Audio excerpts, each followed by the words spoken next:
Paano kung ang pariralang tumatanggap kay Jesus ay naging isang kasabihan na nagbibigay ginhawa sa mga makasalanan nang hindi naman sila tunay na nagbabagong loob? Maligayang pagdating sa Faithful Life, isang channel na nakatuon sa pagbubuod at paghuhukay ng matatag na doktrina mula sa nakaraan hanggang sa kasalukuyan. Dito, sinusuri natin ang mga dakilang sermon, doktrina at sulatin ng pananampalatayang Kristiyano upang ang ating paniniwala ay masandig sa katotohanan at hindi sa haka-haka. Sa episode na ito, ating tatalakayin ang ano ba ang ibig sabihin ng pagtanggap kay Jesus ni A.W. Tozer, isang matalas na akda na humahamon sa mga mabababaw na pagbabalik loob at nananawagan sa atin pabalik sa biblikal na pag-unawa sa pananampalatayang nakapagliligtas. Tama. At mahalagang ilagay natin sa konteksto kung bakit ito isinulat ni Tozer. Isinulat niya ito nung kalagitnaan ng 20th century. Ito yung panahon na sumisikat sa Amerika ang isang uri ng ebanghelismo na medyo nakafocus sa resulta. Yung tinatawag na decisionism? Oo, yun nga, decisionism. Ang mahalaga lang ay yung desisyon, yung pagtaas ng kamay sa isang crusade, yung pagkunta sa harap, yung pag-usal ng isang panalangin. Yung sinner's prayer? Parang naging isang formula na lang. Eksakto. At ang problema, ayon kay Tozer, marami ang umuwi mula sa mga event na yon na may assurance na ligtas na sila. Parang may ticket na papuntang langit. Pero walang nagbago. Walang nagbago. Kasi kinabukasan pareho pa rin ang buhay. Pareho pa rin yung mga kasalanan. So, para kay Tozer, hindi niya tanggihan ang biyaya ng Diyos Okay. Katotohanan sa kung ano ba talagang ibig sabihin ng pagtanggap kay Kristo ayon sa Juan 1:12. Sige, simulan natin dyan. Kasi inumpisahan ni Tozer yung argumento niya sa pag-aatake sa kung paano ginagamit yung pagtanggap kay Kristo bilang parang solusyon sa lahat ng bagay. Oo, at medyo nakakainis pero nakakatawa yung mga halimbawa niya. Totoo. Ramdam mo yung frustration niya, no? Ramdam na ramdam. Mga linyang tulad ng tanggapin mo si Kristo at matatalo natin ang mga Ruso na issue noong Cold War. O kaya, tanggapin mo si Kristo at lalago ang iyong negosyo. Meron pa, tanggapin mo si Kristo at makukuha mo ang iyong pinapangarap na mapapangasawa. Parang naging magic charm. Naging parang isang spiritual vending machine, di ba? Hulog ka lang ng pagtanggap tapos may lalabas na pabor. Pero sabi mo, may mas malalim na problema dito. Hindi lang yung pagiging mababaw ng mga pangako. Oo. Actually, ang mas malaking panganib dito ay nababaliktad yung buong sitwasyon. Sa ganitong pananaw kasi, lumalabas na si Kristo yung nangangailangan sa atin. Paano nangyari yon? Siya yung parang nag-aabang, may hawak na sombrero sa kamay, na sana naman ay tanggapin natin siya sa buhay natin. Kumbaga, tayo yung boss. At siya yung aplikante. Eksakto. Nakakalimutan natin na siya ang hari ng sanlibutan, na sa kanya tayo dapat lumapit, tayo ang nakaluhod, marumi, nagmamakaawa. Hindi siya ang nag-a-apply na maging parte ng buhay natin. Binabago nito yung buong esensya ng pagsamba. At para maipakita niya kung gaano to kadelikado, gumamit siya ng isang napakatalas na parodya. Kinuha niya yung kwento ng alibugang anak. Oo. At ito, medyo masakit pakinggan. Sa version ni Tozer, andun pa rin yung alibughang anak sa kural ng baboy. Marumi, gutom, bagsak. Pero imbes na siya ang mag-isip na, babalik ako sa aking ama, may dumating na modern na ebanghelista. Okay. Anong ginawa mga ebanghelista? Inabutan siya ng tract, tinapik sa balikat, tapos sinabi, "Kaibigan, hindi mo kailangan manatili dyan. Tanggapin mo lang ang kapatawaran." Paring inalok siya ng easy grace. So anong nangyari sa anak? Umiyak daw yung anak, gumaan ang pakiramdam, at sinabing, "Opo, tinatanggap ko." At yung ebanghelista, masaya na. May desisyon na naganap. So umalis na siya. Teka, Pero heto yung punchline. Iniwan niya yung anak doon mismo sa kural ng baboy. hindi siya umalis? Hindi siya bumalik sa ama? Hindi, doon lang siya. At dahil naligtas na siya, naisip niyang magsimula ng ministry. Kaya nagtayo siya ng The First Church of the Hog Pen, ang unang simbahan sa kural ng baboy. Grabe! Nag-aawitan, nag-aaral ng Biblia, pero sabi ni Tozer, yung mga dumadaan, napapansin pa rin na ang baho nila kasi hindi naman sila umalis sa puti. Wow! Ang tindi niyan. Tapos may kasunod pa, di ba? Oho, meron. Dumating ang isang luma at striktong mangangaral. Nangaral mula sa aklat ni Isaias, sinasabing, "Hugasan ninyo ang inyong mga kamay, tigilan ang paggawa ng masama, at saka tayo mag-usap," sabi ng Panginoon. Isang panawagan sa tunay na pagsisisi. Tunay na pagbabago. Pero yung simbahan sa Kural ng Baboy, nagalit sila. Itinuring siyang erehe. Sabi nila, nagligalista ka. Nagtuturo ka ng kaligtasan sa pamamagitan ng gawa. Ang kaligtasan ay sa biyaya lamang. Tapos pinalayas nila siya. Grabe! Ang linaw ng punto ni Tozer. Sobrang linaw, ang anumang kaligtasan na hindi ka inaalis sa kural ng baboy ng iyong kasalanan ay hindi tunay na kaligtasan. Isa itong mapanganib na ilusyon. Nakakatakot isipin yan at pinipilit ka nitong tanungin ang sarili mo. So, para sa iyo na nakikinig, pag-isipan mo ito sandali.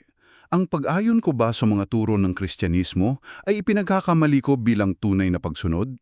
Nananatili ba ako sa kural ng baboy habang inaawit ang mga papuri? Isang mabigat na tanong.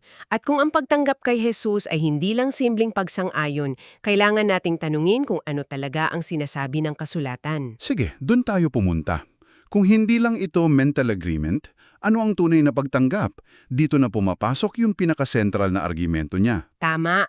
At ito yung ideya na si Kristo ay hindi maaaring paghati-hatian. Parang, he is a package deal. Tinatanggap mo siya ng buo o hindi mo siya tinatanggap kahit konti. At dito niya direktang binanatan yung tinawag niyang modernong erehiya. Oo, at mabigat yung salitang yan, no? Erehiya. Sobra. Ano ba yung erehiya na tinutukoy niya? Ito yung paniniwala na pwede mong tanggapin si Jesus bilang iyong tagapagligtas ngayon para lang masigurado na pupunta ka sa langit. Para may fire insurance. Eksakto, para may fire insurance. Tapos, saka mo na lang siya gagawing Panginoon ng buhay mo sa ibang araw, kapag handa ka na.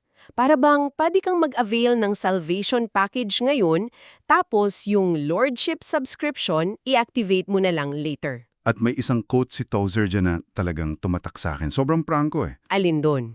Yung, hindi ako naniniwala sa pagiging tagapagligtas kung walang pagkapanginoon. Yun nga. Tapos dinugtugan pa niya ng kung hindi ka niya kayang kontrolin, hindi ka niya kayang iligtas. Ang bigat niyan. Sobrang bigat. Kasi ang sinasabi niya, maraming tao sa simbahan na akala nila ligtas sila, pero dahil hindi naman sila nagpapasakop sa pagkapanginoon ni Kristo, baka hindi pala. At binalikan niya yung sinabi sa Biblia, no? Oo, tiningnan niya yung Gawa 16:31 ang sinabi ni Pablo sa bantay ng kulungan, manampalataya ka sa Panginoong Hesukristo at maliligtas ka. Hindi lang manampalataya ka kay Jesus. Isinama niya yung titulo. Isinama niya yung titulo, Panginoon, kasi ang pagkapanginoon niya ay hindi isang add-on feature. Ito ay sentro ng kung sino siya. So paano natin makikita yung pagkakaiba sa practical na buhay? Yung isang tao na ang tingin kay Jesus ay Savior lang, kumpara sa isa na kinikilala siya bilang Savior at Lord. Magandang tanong. Kasi yung una, si Kristo ay isang convenience. Siya yung tatawagan mo pag may problema ka. Idadagdag mo sa buhay mo para umayos, parang life coach. Mhm. Pero yung pangalawa, si Kristo ang soberanong hari. Hindi mo siya idinadagdag sa buhay mo, isinusuko mo ang buhay mo sa Kanya, siya ang nagtatakda ng mga tuntunin. Ang buong direksyon ng buhay mo ay nagbabago dahil sumusunod ka na sa Kanyang agenda, hindi sa'yo. I see.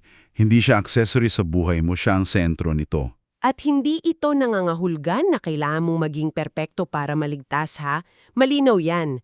Ang punto ay tungkol sa direksyon ng puso. Sa simula pa lang, sino ba ang kinikilala mong boss? Kaya ito ang susunod na tanong para sa iyo na nakikinig. Tinatanggap ko ba si Kristo ayon sa aking mga kondisyon o ayon sa Kanya? Naglalatag ba ako ng mga terms and conditions sa aking pagsunod? At kung ang tunay na pagtanggap ay ang pagsukong ito sa Kanyang pagkapanginuan, tiyak na may makikitang pagbabago sa buhay. Hindi pwedeng wala. Tiyak. At iyan ang ikatlong bahagi ng argumento ni Tozer. Dito niya nililinaw yung relasyon ng pananampalataya at gawa. Oo, yung biyaya at pagsunod, ito yung madalas pagtalunan, di ba? Oo. Paano ba niya ipinaliwanag yon? Simple lang pero malalim. Para kay Tozer, ang pagsunod ay hindi ang paraan para maligtas. Hindi ito ang bayad. Sa halip, ang pagsunod ay ang hindi maiiwasang ebidensya na tunay kang naligtas. Ang natural na bunga. Oo, parang puno. Kung ang isang puno ay tunay na buhay, anong gagawin niya? Mamumunga. Mamumunga. Kung ang isang tao ay tunay na pinanahanahan ng banal na spirito, magkakaroon ng pagbabago sa kanyang buhay. Sabi niya, ang tunay na pagbabalik loob ay isang revolusyonaryo at kompletong pagbabago. Hindi lang renovation ng isang kwarto. Hindi.